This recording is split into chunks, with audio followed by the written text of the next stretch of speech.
Jean-Louis, c'est l'une des deux images fortes de ce week-end au Grand Prix d'Espagne, l'accrochage entre Hamilton et Nico Rosberg.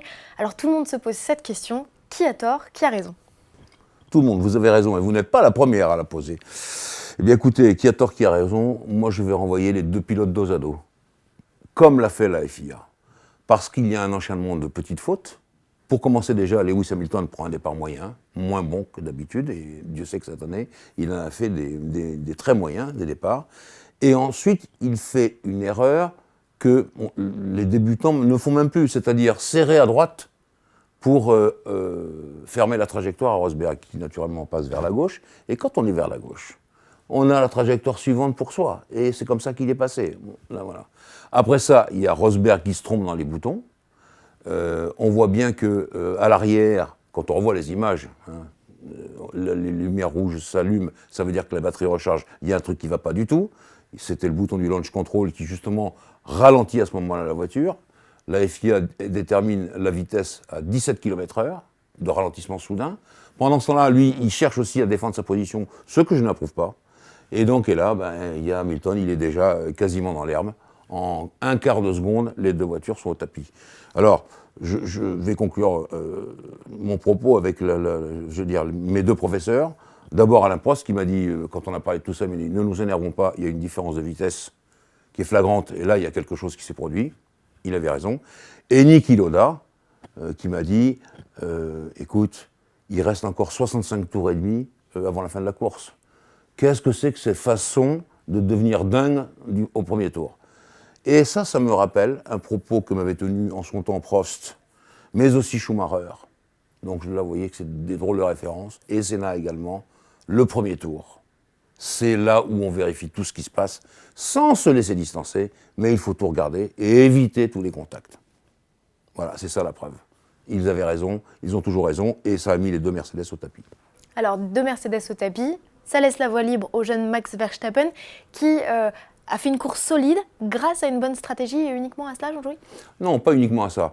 Déjà, ça laisse les deux Red Bull Renault face aux deux Ferrari. Ça, c'est pas si mal que ça. Et puis ensuite, à l'intérieur des deux équipes, il y a eu deux stratégies différentes. 2 arrêts de pneus pour Max Verstappen et pour Kimi Räikkönen, 3 pour Ricciardo et pour Vettel. Et vous voyez la différence de 2 arrêts de pneus, 22 secondes à chaque fois, à peu près, de plus. Et voilà, c'est perdu pour eux. Ensuite, là où Max Verstappen il a été très très fort, c'est qu'il a fait une course extrêmement intelligente, notamment en économisant ses pneus, déjà. Deuxièmement, dans la partie très sinueuse, avant la grande ligne droite des stands, ralentir au maximum Kimi Räikkönen, à savoir que comme ça, il économisait toujours ses pneus. Räikkönen ne pouvait pas accélérer, réaccélérer au milieu de la grande courbe, comme il fallait, et boucler un premier secteur, au bout duquel, eh bien, Kimi Räikkönen n'a jamais pu passer. C'est ça la leçon. Et ça, je l'ai vu faire à Alonso pour empêcher Michael Schumacher de gagner, et il avait réussi. Donc vous voyez que ça, c'est déjà dans le domaine des très très très grands pilotes. Et c'est là où moi, le jeune Max, il m'a montré une maturité que je n'ai vue que chez les grands. Alors justement, Max Verstappen devient le plus jeune gagnant d'un Grand Prix de Formule 1 de l'histoire. C'est un peu un Vettel en puissance, on peut dire ça? Totalement, totalement. Quand vous voyez la liste des 3 plus jeunes, elle fait très mal. Elle fait Alonso, 22 ans, elle fait Vettel, 20 ans, 21 ans, et puis elle fait Max, 18 ans. Donc vous voyez qu'il est en bonne compagnie là encore. Je pense qu'il sera parmi les plus grands, parce que Red Bull l'a bien compris. Si Red Bull l'a pris pour punir Kvyat, c'était pas seulement pour punir Kvyat, c'était aussi pour bien montrer à Max et à son père Jos qu'il voulait le conserver, le jeune Max, parce que Mercedes et Ferrari sont des drôles de puissance en Formule 1. Et eux, ils veulent absolument l'avoir avec eux. Et donc, c'était dire à Max, tu vois, on te met déjà dans l'équipe première. Et tu vas voir ce que tu vas voir, la voiture est bonne. Elle est bonne, la preuve. Alors Red Bull, aujourd'hui, avec cette victoire de Max Verstappen, revient à 14 points de Ferrari au championnat. Ça sent le roussi pour la Scuderia? Ça sent le roussi parce que la Scuderia, elle n'arrive pas à s'en dépêtrer.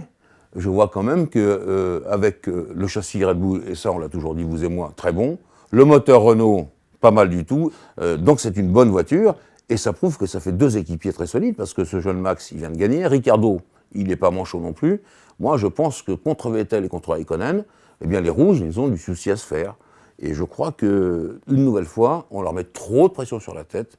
Je pense que Vettel et Raikkonen, ils ont autre chose à faire que de voir le président Marchion souvent. Il vaut mieux qu'ils se concentrent sur leur course et sur leurs problèmes de pneus. Parce que là encore, ils se sont trouvés en troisième ligne, dépassés par les Mercedes, dépassés par les Red Bull Renault. Et troisième ligne sur la grille de départ, c'est moins bien qu'être en pôle. Et donc, ils le paient aussi. Bon alors, un dernier petit mot sur ce championnat quand même, avec Kimi Raikkonen qui ravit à Hamilton sa deuxième place côté pilote, ce qui est plutôt pas mal. La déception d'Hamilton, ça s'est vu. Il avait une occasion formidable. Et ça, je suis d'accord avec Lola. Il pouvait attendre un peu. Il avait une occasion formidable de gagner le Grand Prix, de refaire du terrain perdu. Or là, il n'y a aucun rattrapage de fait. Donc il se retrouve en plus avec maintenant Raikkonen au milieu du jeu. C'est très compliqué. Il va falloir qu'il gagne maintenant 4 ou 5 Grands Prix pour vraiment distancer tout le monde. C'est une drôle de tâche. Hein. Il faut quand même qu'il se mette dans la tête qu'il faut réagir, mais réagir de façon, je dirais, positive et pas négative. Tout le monde a dit, bien sûr, pousser des cris, les holas, etc. Non, il faut réfléchir à la situation. C'est rattrapable. Mais Rosberg reste bien en tête. Et maintenant, comme vous le dites, il y a Raikkonen entre les deux. Et ça, c'est le vrai problème.